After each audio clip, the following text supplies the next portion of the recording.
Bonjour à toutes et à tous, mon bon ami, j'espère que vous allez bien. Bienvenue sur ma chaîne. Aujourd'hui, nous allons coudre ensemble ce magnifique tote bag avec les anses élastiquées et un joli petit nœud sur l'une des faces. J'espère par avance que ce tuto vous plaira et je vous souhaite une bonne couture. Pour la réalisation de ce sac, au niveau des fournitures, vous aurez besoin uniquement d'un élastique. Et au niveau des pièces à couper, vous aurez besoin de 2 bandes pour réaliser les anses, de 2 pièces, donc les 2 faces pour la partie extérieure, pour la partie doublure, pardon, et également 2 faces pour la partie extérieure.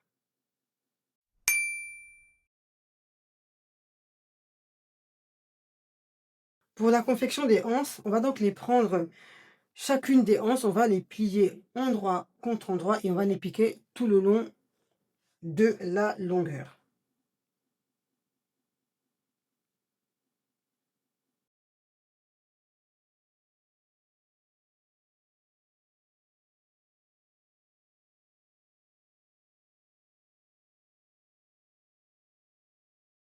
Maintenant, on va pouvoir retourner les 2 bandes sur l'endroit grâce à une épingle à nourrice et ensuite on ira repasser pour aplatir le tout.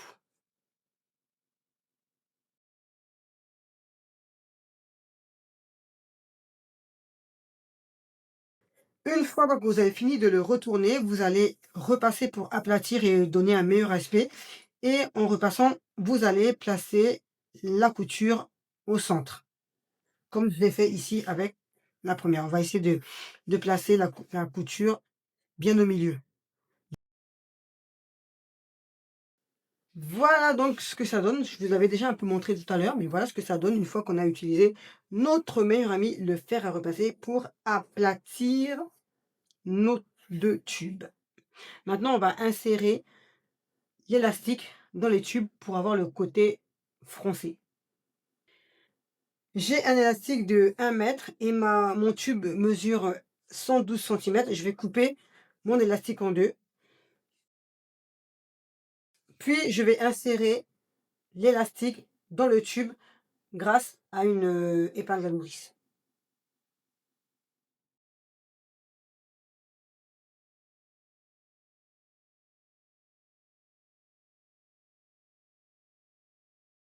Et à un moment donné, lorsque sur, l'autre extrémité, sur l'extrémité d'entrée, lorsque l'élastique arrive, au bout, on place une épingle pour le bloquer, pour qu'il ne s'insère pas entièrement dans le tube.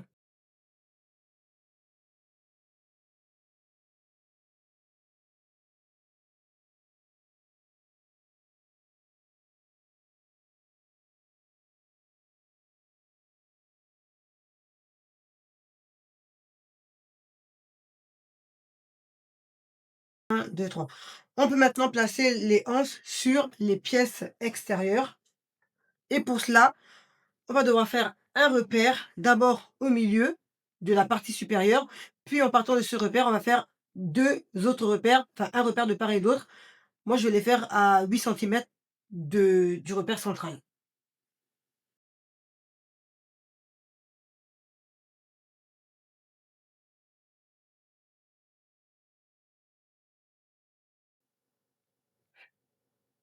Maintenant, je place mes anses sur chaque repère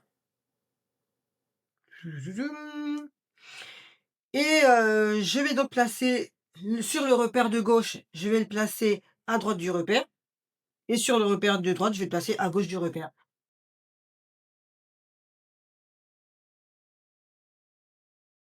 On va aller faire une piqûre de maintien à 0,5 centimètre du bord sur chaque extrémité. Et voilà ce que ça donne. On a posé, on a sécurisé la pose des anses de chaque côté. Maintenant, on va laisser ça de côté et on va s'occuper du nœud.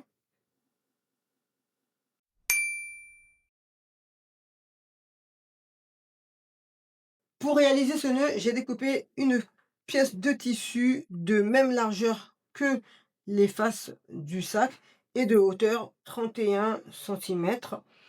C'est à vous de voir la largeur que vous souhaitez donner à votre nœud.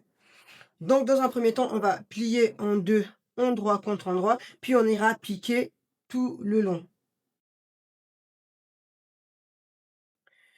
La couture est réalisée, donc moi je vais, avant de retourner sur l'endroit, je vais plier, enfin je vais repasser pour ouvrir les coutures et avoir quelque chose d'un peu plus propre. Protéger ma table.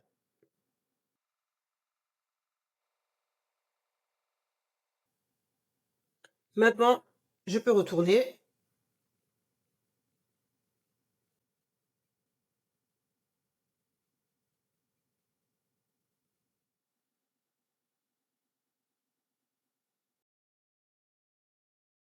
et je vais, m'arranger à placer la couture au milieu.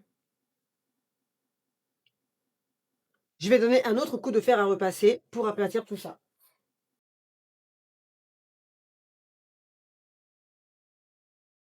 Maintenant, je vais aller réaliser une surpiqûre sur les 2 longueurs. Pour la suite, j'ai coupé un morceau de tissu de 15 centimètres de longueur et de 8 centimètres de hauteur. J'ai au préalable sur les largeurs tracé une ligne à 1 centimètre du bord pour me faciliter mon repli. Et donc j'effectue un repli donc sur ces extrémités à 1 centimètre du bord en suivant la ligne, hein, simplement. Et ensuite, je vais aller piquer à 0,5 centimètre du bord, de chaque côté. Mes replis sont faits, je vais pouvoir plier la pièce en deux, envers contre envers, juste pour marquer le milieu. Et je vais rabattre les longueurs sur le repère, sur ce pli du milieu, sur ce repère qu'on vient de faire.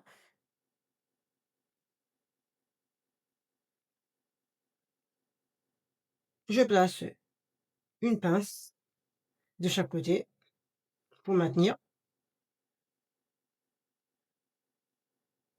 Et là, avant d'aller piquer les longueurs, je vais quand même passer un coup de fer à repasser pour bien aplatir tout ça. Voilà ce que ça donne. Et maintenant, on va pouvoir préparer, on va dire le final du nœud, quelque part. On va placer la pièce envers contre envers. Moi, je vais placer une pince et je vais plier la pièce du nœud en deux. En fait, j'ai déjà le pli du milieu, donc je vais simplement utiliser le pli du milieu. Soyons intelligents, soyons intelligentes, génial. Je vais plier en deux,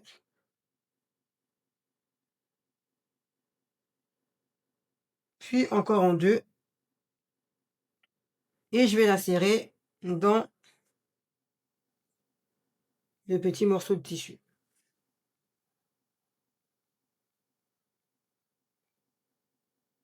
Voilà, ça commence à prendre forme.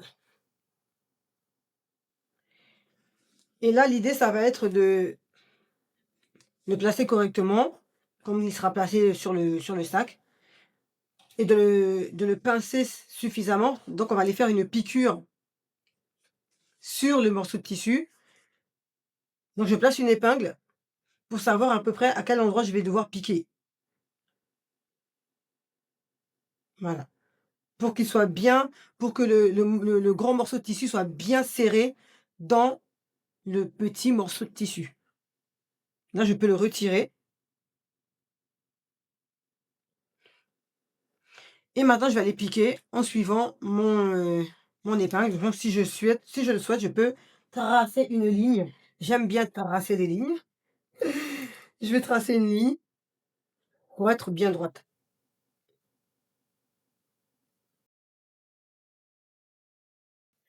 Donc, je vais piquer. Voilà qui est fait. Je peux retourner sur l'endroit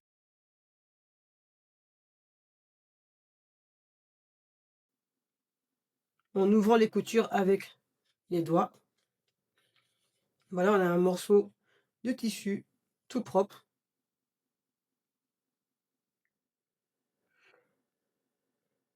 et je vais à nouveau insérer ma bande, ma grande bande de tissu en la pliant comme on a fait tout à l'heure.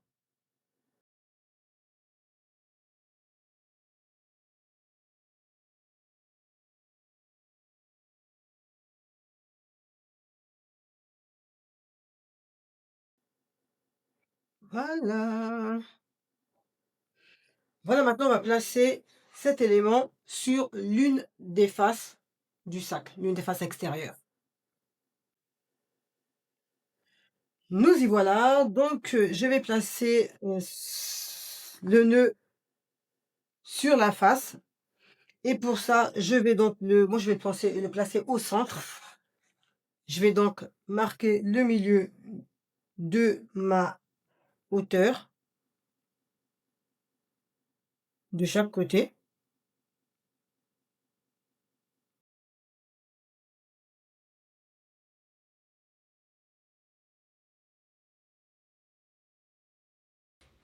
et donc je vais centrer les 2 éléments. Je vais utiliser ma couture centrale pour centrer. Donc au départ, il fallait vraiment bien la centrer. C'est pour ça que c'était important de bien la centrer parce qu'on va l'utiliser.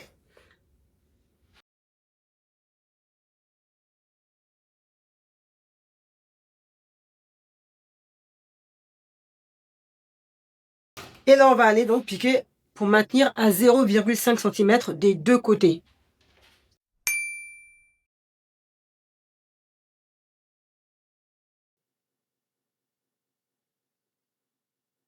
J'ai fait ma couture de maintien de chaque côté. Maintenant, je vais assembler les 2 éléments de la pièce, de la partie extérieure. Donc, je vais épingler les longueurs et le bas et ensuite j'irai piquer à 1 centimètre du bord tout autour. Bien sûr, pas le haut.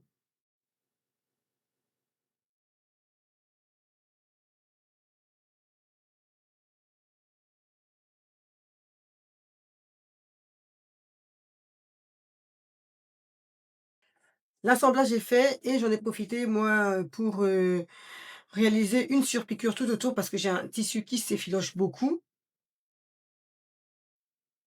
et maintenant je vais dégarnir les coins.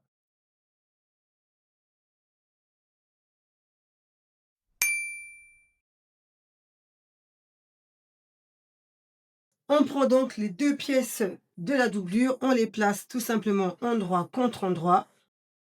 On épingle les hauteurs et le bas et ensuite on ira piquer à 1 centimètre du bord.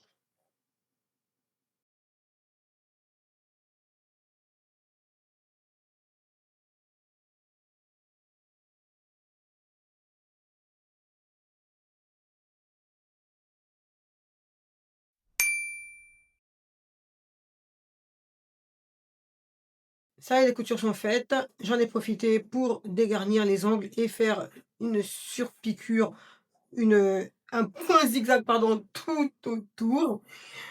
Maintenant, on va insérer les 2 éléments, donc la partie extérieure dans la partie doublure. On va les insérer donc endroit contre endroit. Je vais donc retourner ma doublure sur l'endroit pour l'insérer dans la partie extérieure.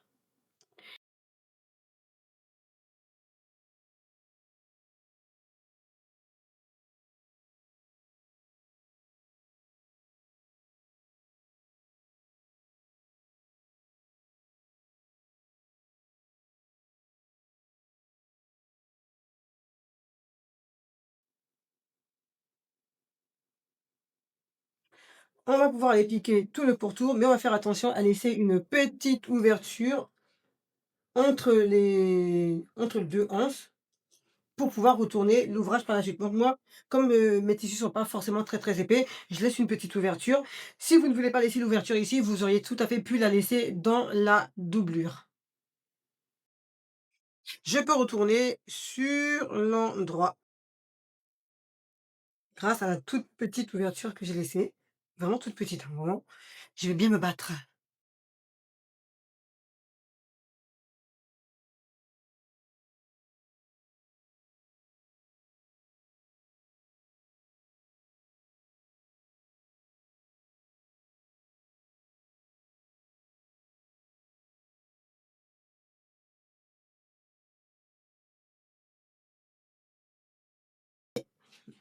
Maintenant, je vais aller donner un coup de fer à repasser sur tout le sac, sur le nœud, surtout aussi ici en haut pour aplatir. Et ensuite, j'irai faire une surpiqûre à 0,5 cm tout autour, ce qui va me permettre de fermer l'ouverture qui est laissée ouverte. Le sac est terminé, le joli petit tote bag avec des anses élastiquées. On forme bien les anses en répartissant convenablement les fronces.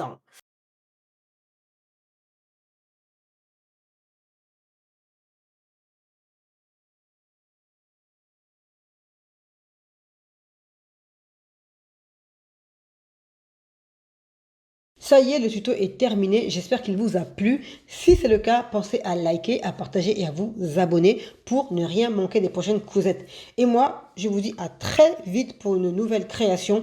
En attendant, si vous voulez éviter les erreurs et suivre les bonnes étapes pour réaliser un sac, j'ai préparé un e-book gratuit pour vous. Le lien est dans la description.